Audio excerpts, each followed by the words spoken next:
주여 우린 연약합니다. 우린 오늘을 힘겨워합니다. 주 뜻 이루며 살기에 부족합니다. 우린 연약합니다. 주여 우린 넘어집니다. 오늘 하루 또 실수합니다. 주의 긍휼을 구하는 죄인입니다. 우린 주만 바라봅니다.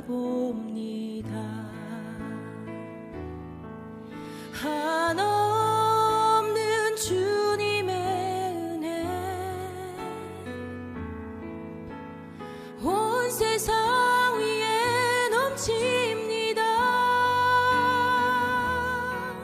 가릴 수 없는 주 영광 온 땅 위에 충만합니다. 주님만이 길이오니 우린 그 길 따라갑니다. 그날에 우리를 이루신 주는 완전합니다.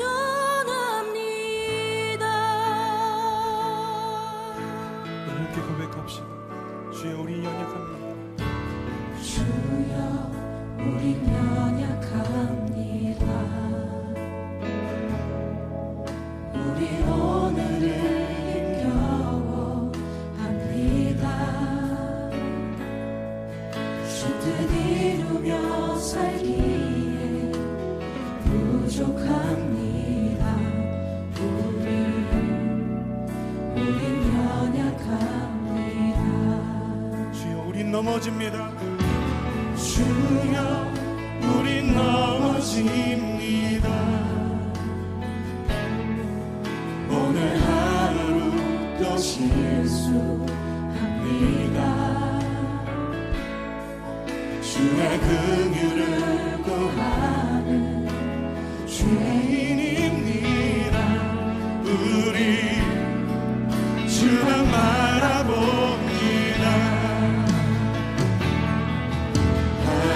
한없는 주님의 은혜 온 세상 위에 넘칩니다. 가릴 수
복이 있는 사람은 악인들의 죄를 따르지 아니하며 죄인들의 길에 서지 아니하며 오만한 자들의 자리에 앉지 아니하고 오직 여호와의 율법을 즐거워하며 그의 율법을 주야로 묵상하는도다. 하나님, 오늘도 새 날을 주시고 당신이 지으신 이 세상을 보며 숨쉬며 누리게 하심을 참으로 감사를 드립니다. 오늘도 우리가 복 있는 자가 되기를 원합니다. 복 있는 자는 악인이나 죄인이나 오만한 자들과 함께 가지 아니하고 당신의 말씀을 듣고 순종하며 그 말씀을 항상 묵상하는 자가 복이 있다 말씀하셨습니다. 이번 우리 세광선교교회에서 함께 하고 있는 성경 통독을 모든 교인이 참여하여 말씀을 주야로 묵상함으로 복 있는 자가 되도록 인도하여 주시옵소서. 세상의 많은 이슈들과 팬데믹으로 하루하루가 어렵고 암울한 시대를 살고 있습니다. 주님, 이 땅을 용서하시고 긍휼히 여기사 당신의 자비로 노아의 홍수를 마치고 무지개의 약속을 주신 것처럼 새 언약으로 이 땅을 깨끗하게 하여 주시옵소서. 전 세계에 계신 선교사님들 주님 기억하여 주시고 이 어려운 시기에 정말 주님의 능력과 자비와 성령 충만함으로 모든 어려움을 이겨내고 주님의 빛 가운데 주님의 영광을 돌리는 선교사님들 되어줄 수 있도록 축복하여 주시옵소서. 사랑하는 우리 자녀들 학교에서 고분문토하며 공부하며 주님 앞에 나아갈 때에 하나님 그들에게 건강을 지켜주시고 자비와 긍휼로 많은 사람들을 품고 빛과 소금의 역할을 감당하는 우리 자녀들 되어줄 수 있도록 축복하여 주시옵소서. 우리 사랑하는 아빠들 또 엄마들 직장에서 일하실 터인데 하나님 그곳에서도 주님 눈동자처럼 보호하여 주시고 그곳에서의 모든 관계 가운데에서도 하나님의 사랑과 긍휼하심으로 많은 사람들에게 빛의 역할을 할 수 있는 우리 가장들 되어줄 수 있도록 인도하여 주시옵소서.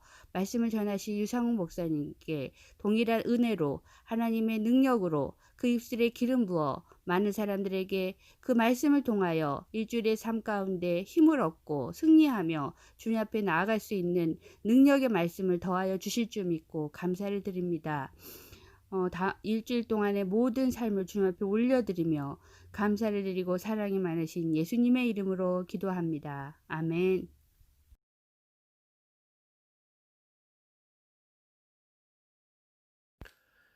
삼일째 되던 날에 갈릴리에 있는 가나에는 마을에서 결혼식이 열렸습니다.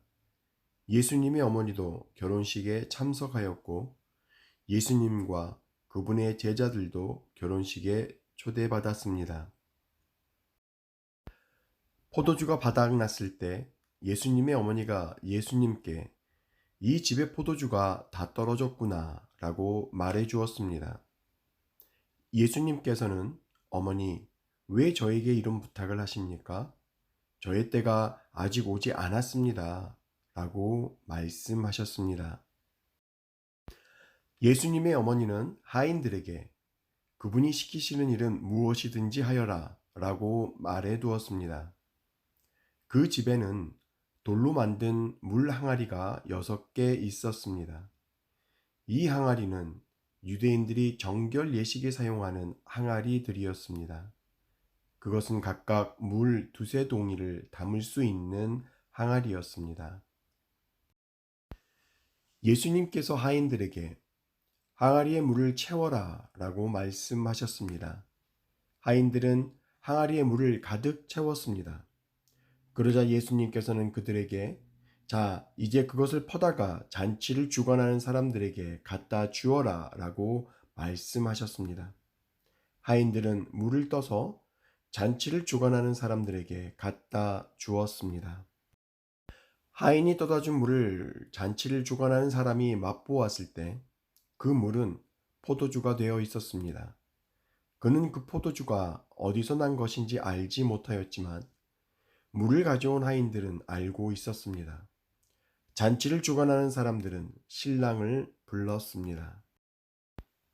그리고 그에게 사람들은 항상 처음에 좋은 포도주를 내놓고 손님들이 취한 다음에는 값싼 포도주를 내놓는 법인데 당신은 지금까지 가장 좋은 포도주를 보관하고 계셨군요 하고 말하였습니다.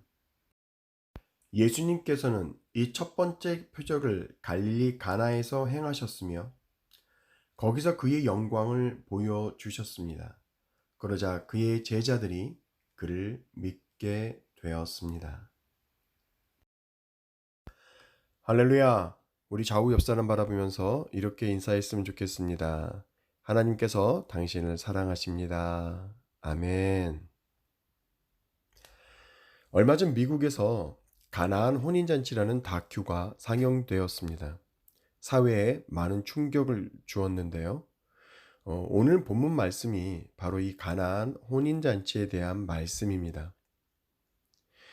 요한복음 2장부터 12장 50절까지는 예수님의 표적들에 대한 이야기가 기록되어 있는데요. 표적은 헬라어로 세메온이라고 합니다. 이 세메온이라는 이 말의 의미는 표지판이라는 의미를 가지고 있습니다. 표지판의 역할은 무엇입니까? 표지판 자체가 큰 의미를 가지고 있는 것이 아니라 의미의 주체에 대하여 표시해주고 알려주는 기호의 역할을 할 뿐이죠. 그러므로 요한이 이곳에 예수님의 여러 가지 기적들을 기록한 이유는 이 기적 자체를 보게 하려는 것이 아니라 이 기적들이 증거하고 나타내고 있는 것이 무엇인가를 말하고 있는 것입니다. 다시 말하면 예수님이 누구이시며 어떤 분이신가를 증명하기 위해서 요한은 오늘 이 이야기들을 모아서 기록하고 있다는 것이죠. 오늘 본문 말씀도 이러한 전제를 이해하면서 우리 한 절 한 절 다 같이 묵상해 보도록 하겠습니다. 가나안 혼인잔치는 요한복음에 기록된 예수님이 행한 첫 번째 기적이었습니다.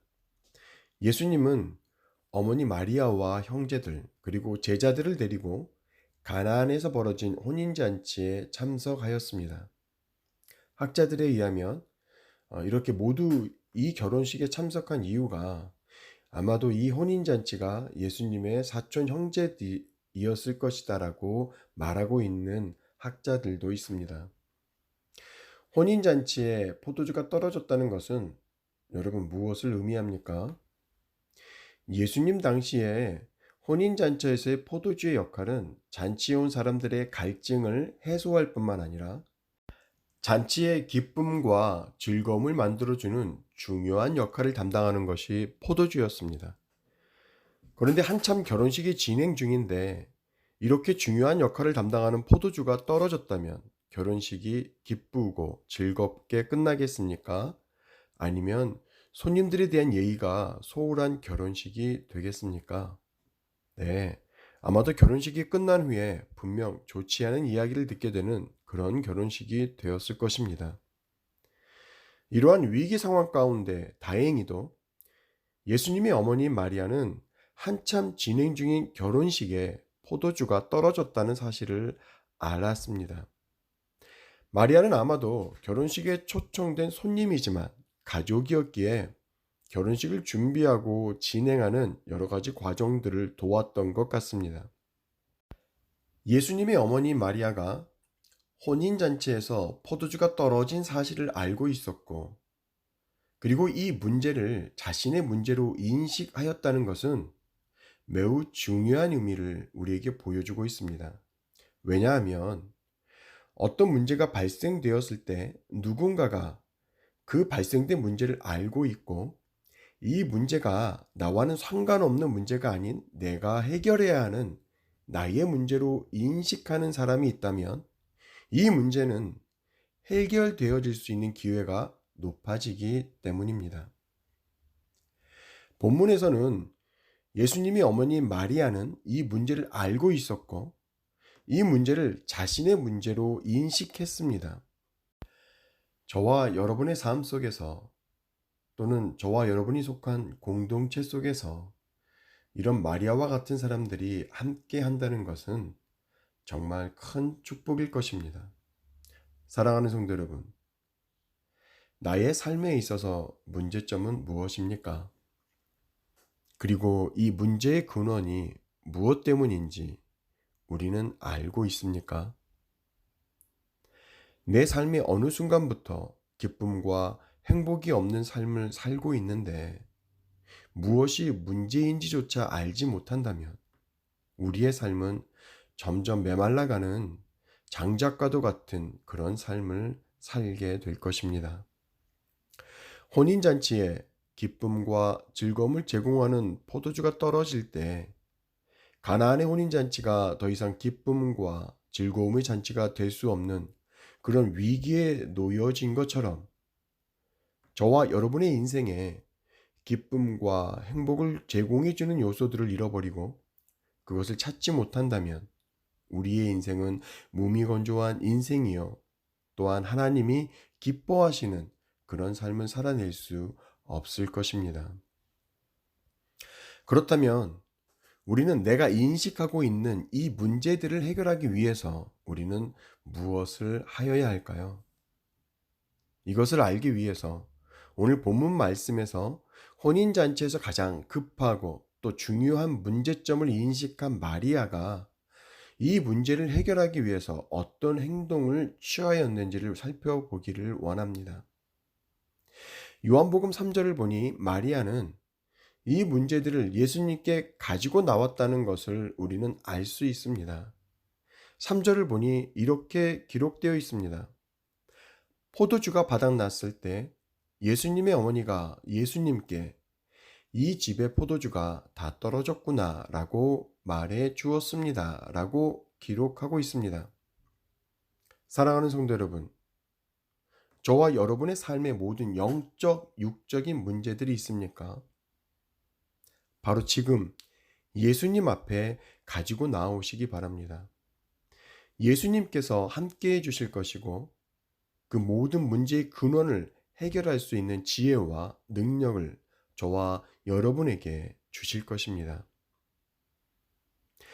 그런데 이러한 문제들을 해결하는 과정을 살펴보면 이해하기 어려운 부분들이 있습니다. 그것은 예수님의 어머니인 마리아와 예수님과의 대화이죠. 마리아는 이 문제를 예수님께 가져왔지만 예수님은 육신의 어머니 마리아의 행동에 쉽게 따라주지 않는 모습을 보여줍니다. 우리 4절을 다 같이 읽어보도록 하겠습니다. 예수님께서는 어머니, 왜 저에게 이런 부탁을 하십니까? 저의 때가 아직 오지 않았습니다. 라고 대답하셨습니다. 4절 말씀을 보면 예수님의 말씀이 지나치게 냉정한 표현처럼 느껴져서 전체적인 내용을 이해하기 어렵도록 또는 이해하기 어렵게 만드는 그런 역할을 하는 것 같습니다. 그런데 오늘 이 말씀을 자세히 묵상해 보면 마리아와 예수님의 대화 가운데 매우 중요한 메시지가 있다는 것을 우리는 알 수 있습니다. 그것은 문제를 인식한 마리아가 예수님께 고하고 나면 예수님은 예수님의 때와 의지에 맞추어서 이 문제를 해결하신다는 것입니다. 그러므로 우리는 우리의 삶의 모든 문제들을 먼저 예수님께 고하여야 합니다. 예레미야 33장 3절에서 너는 내게 부르짖으라 내가 내게 응답하겠고 내가 알지 못하는 크고 비밀한 것을 내게 보여주겠다고 언약하신 하나님의 말씀을 붙들고 마리아가 예수님에게 이 잔치에서 발생된 문제를 가지고 나아간 것처럼 우리도 우리 삶의 문제들을 예수님 앞에 가지고 나아가야 하는 것입니다. 그리고 고하였다면 조급해하지 말고 예수님의 때를 기다려야 합니다. 마리아는 예수님의 말씀을 듣고 상심하거나 시험에 들지 아니하고 끝까지 믿음을 가지고 인내하며 자신이 하여야 할 일들을 행하였습니다. 여기에서 중요한 것은 마리아는 예수님이 무엇인가를 행하실 것을 확신하였고 자신이 먼저 해야 할 일들을 준비하였다는 것입니다. 마리아는 냉정하게 느껴지는 예수님의 말씀을 듣고도 하인들에게 예수님이 무엇인가를 하실 것에 대한 믿음을 가지고 예수님이 말씀하시면 바로 이행할 수 있도록 하인들을 준비시켰습니다. 5절에 뭐라고 기록되어 있습니까? 예수님의 어머니는 하인들에게 그분이 시키시는 일은 무엇이든지 하여라라고 말해 두었다고 기록되어 있습니다. 사랑하는 성도 여러분, 예수님이 나의 삶에 무엇인가를 행하실 수 있도록 저와 여러분은 지금 무엇을 준비하고 있습니까? 아니면 내 삶의 문제를 인식하고는 있지만 그저 체념하고 낙담함으로 아무것도 준비도 하지 않는 그런 모습으로 살아가고 있지는 않습니까? 어떤 사람들은 이렇게 이야기하는 사람들이 있습니다. 내가 금식 기도도 하고 많은 예물도 드렸는데 나에게 아무 문제도 해결되지 않았다. 혹시 이런 고백을 하시는 분들이 지금도 계신다면 나의 삶을 돌아보면서 나는 마리아처럼 내가 드린 기도에 맞게 지금 믿음의 행동으로 나의 삶을 준비하고 있는가를 살펴보시는 그런 지혜가 주어지는 하나님의 놀라운 은혜가 있기를 간절히 축원합니다. 오늘 본문 말씀을 가지고 여러 가지를 여러분과 함께 나누었지만 이 가나안 혼인잔치의 가장 중요한 메시지는 변화입니다. 예수님은 하인들로 하여금 물을 떠오라고 하셨고 그 물을 포도주로 변화시키셨습니다. 한 고유한 성격을 가진 물체를 전혀 다른 물체로 변화시켰다는 것은 창조주만이 행하실 수 있는 능력입니다. 그러므로 물을 포도주로 변화시키는 사건을 통하여 오늘 요한이 증명하고자 하는 것은 예수님은 창조주시다라는 분명한 메시지를 뚜렷하게 전하고자 하였던 것입니다. 이러한 변화의 사건은 또한 너희가 거듭나지 아니하면 하나님 나라를 볼 수 없다는 예수님의 말씀과 연결되어져서 오직 예수 그리스도를 통하여야만이 물이 포도주가 되듯이 믿음이 없는 세대가 믿음을 가지고 구원을 이룰 수 있다는 강력한 영적인 메시지가 또한 이 이야기 속에 숨겨져 있는 것입니다. 사랑하는 성도 여러분, 오늘을 살아가는 우리의 삶의 문제가 무엇인지, 왜 오게 되었는지, 그리고 어떻게 이 문제들을 해결할 수 있는지 오늘 말씀을 통하여 하나님 앞에 믿음을 가지고 나아갈 수 있는 그런 지혜가 주어지는 놀라운 은혜가 있기를 주님의 이름으로 축복합니다. 우리 다 같이 11절 말씀을 봉독한 후에 오늘 모든 말씀을 마치도록 하겠습니다. 예수님께서는 이 첫 번째 표적을 갈릴리 가나에서 행하셨으며 거기서 그의 영광을 보여주셨습니다. 그러자 그의 제자들이 그를 믿게 되었습니다. 아멘. 다 같이 기도하겠습니다. 사랑의 하나님, 저희는 늘 어리석어 우리에게 다가오는 문제만 바라보고 문제만 인식하는 그러한 삶을 살고 있음을 이 시간 고백합니다. 그러나 이제는 그 문제를 바라보고 있는 것이 아니라 문제의 해결책이 되시는 하나님을 바라볼 수 있는 저희들이 되게 하여 주옵시고 믿음을 가지고 주님 앞에 나아가는 그러한 저희들이 될 수 있도록 인도하여 주옵소서. 그리하여 이 세대를 본받는 인생들이 아니라 이제는 물이 포도주가 되듯이 우리의 삶이 온전히 변화를 받아 하나님의 뜻을 분별함으로 완전히 새로운 인생을 살아가는 저희 모두가 될 수 있도록 축복하여 주시옵소서. 예수님의 이름으로 기도드렸사옵나이다. 아멘.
이제는 우리 주 예수 그리스도의 은혜와 아버지 하나님의 극진하신 사랑과 성령 하나님의 감화, 감동, 충만케 하시는 놀라운 은혜의 역사가 오늘 말씀을 듣고 물이 변화되어 포도주가 되듯이 우리의 삶이 온전히 변화되어 하나님이 기뻐하시는 삶을 살기로 결단하는 저들 위해 지금으로부터 영원토록 함께하여 주시옵기를 간절히 축복하며 기도하옵나이다.